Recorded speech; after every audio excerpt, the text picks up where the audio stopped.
Magandang umaga po sa inyong lahat at live mula dito sa Pag-asa Weather Forecasting Center. Narito na nga ang lagay ng ating panahon ngayong araw ng Sabado, November 29, 2025.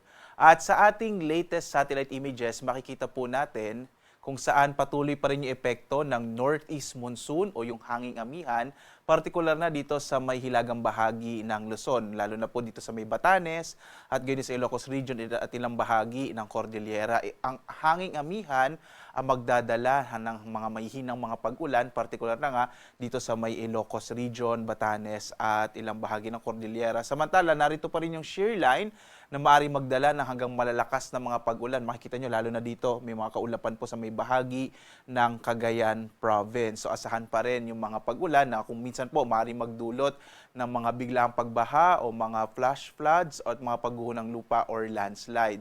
At samantala, makikita po natin na narito pa rin po dito sa may kanlurang bahagi ng Kalayaan Islands ang bagyong may international name na Koto. Ito po yung bagyong Verbena na dumaan sa Kabisayaan itong nakaraang linggo. Huli itong namataan 345 kilometers northwest ng Pag-asa Island sa Kalayaan. Ang mga kaulapan na dala ng bagyong Verbena ay maaari pa rin magdala ng mga pag-ulan sa ilang bahagi ng Kalayaan Islands at gayon din sa ilang bahagi ng Palawan. Yung trough po nito o extension ng mga kaulapan ay maaari pa rin magdala ng maulap na kalangitan dito sa may bahagi nga ng Palawan at Kalayaan Islands. Mapapansin niyo naman, sa iba pang bahagi ng ating bansa ay mga makakaranas ng mga isolated o mga pulupulong pag-ulan, pagkilat, pagkulog, lalo na sa dakong hapon hanggang sa gabi. At ngayon po, maliban dito sa bagyong Verbena, wala na tayo or yung bagyong si Koto. At mananatili po itong bagyong Koto dito sa may kanlurang bahagi ng Pag-asa Islands hanggang sa mga susunod na araw. At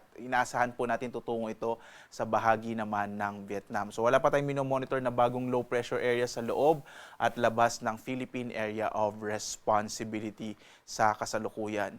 Dito nga sa Luzon, inaasahan pa rin natin malaki ang posibilidad ng mga pag-ulan sa may bahagi ng Cagayan, Kalinga, Apayao at Isabela. Dulot po yan ng shear line o yung bangga na mainit at malamig na hanging amihan at yung mainit na hangin mula sa karagatang Pasipiko. Ang nalalabing bahagi naman ng Cordillera at Cagayan Valley kasama itong bahagi ng Ilocos Region, magkakaroon ng mga mahihinang mga pag-ulan dulot ng hanging amihan or northeast monsoon.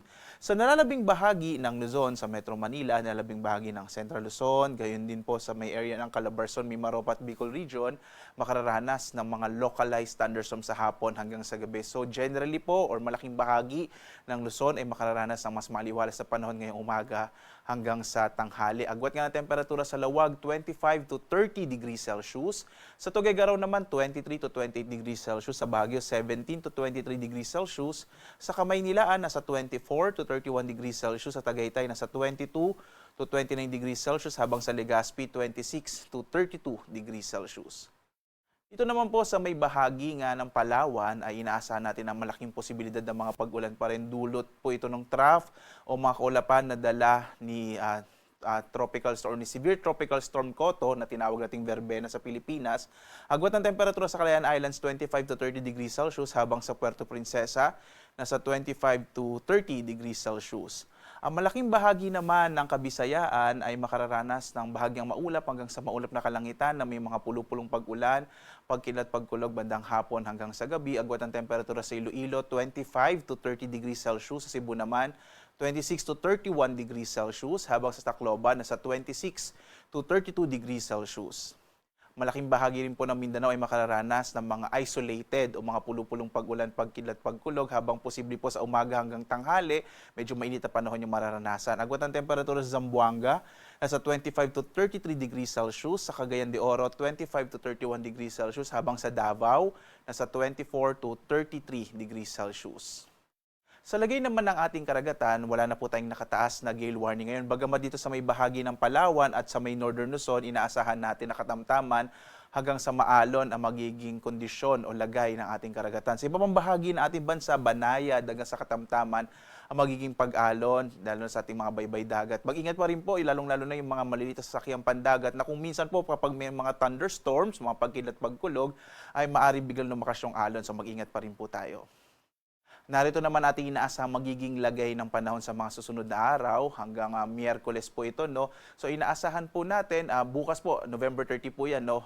Sunday to Monday magpapatuloy yung epekto ng shear line at northeast monsoon, partikular na sa may silangang bahagi ng Northern Luzon. So asahan pa rin natin itong area ng Cagayan, Isabela, medyo malaki pa rin yung posibilidad ng mga pag-ulan. Habang dito sa may Palawan at partikular na sa Calayan Islands hanggang Lunes, possible na medyo maulap pa rin yung kalangitan. Pagdating ng araw ng Martes, inaasahan natin malaking bahagi ng ating bansa makararanas ng mas maliwalas na panahon, bagamat posible pa rin yung mga localized thunderstorms sa hapon hanggang sa gabi. Pagdating ng araw ng Miyerkules, inaasahan natin ang muling paglakas ng northeast monsoon o tinatawag nating surge ng northeast monsoon, kaya posible pong magkaroon ng mga mahihina hanggang sa katamtamang mga pag-ulan, partikular na sa may bahagi ng Northern Luzon, itong Ilocos Region, Cordillera at Cagayan Valley. Base sa pinakauling datos nga natin ay maliit naman yung posibilidad na magkaroon tayo ng bagyo at least hanggang early next week po, no? So hanggang Martes medyo maliit pa yung posibilidad na magkaroon tayo ng bagyo. At less po, no, magbibigay tayo ng update kung may bago tayong mamamonitor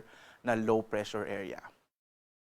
Samantala po, no, ang araw natin sisikat, ganap na 6:04 na umaga at lulubog, ganap na 5:25 ng hapon. At sundan pa rin tayo sa ating iba't ibang mga social media platforms sa X, sa Facebook at YouTube at sa ating dalawang websites, yung pag-asa.usc.gov.ph at ito pong panahon.gov.ph. Ito po ay isang website natin sa Pag-asa kung saan makikita po ninyo yung ating real-time na mga thunderstorm advisories, general flood information, gayon din yung rainfall information at mga heavy rainfall warning sa buong bansa. So, bisitahin nyo po itong ating dalawang websites para updated po tayo sa lagay ng ating panahon.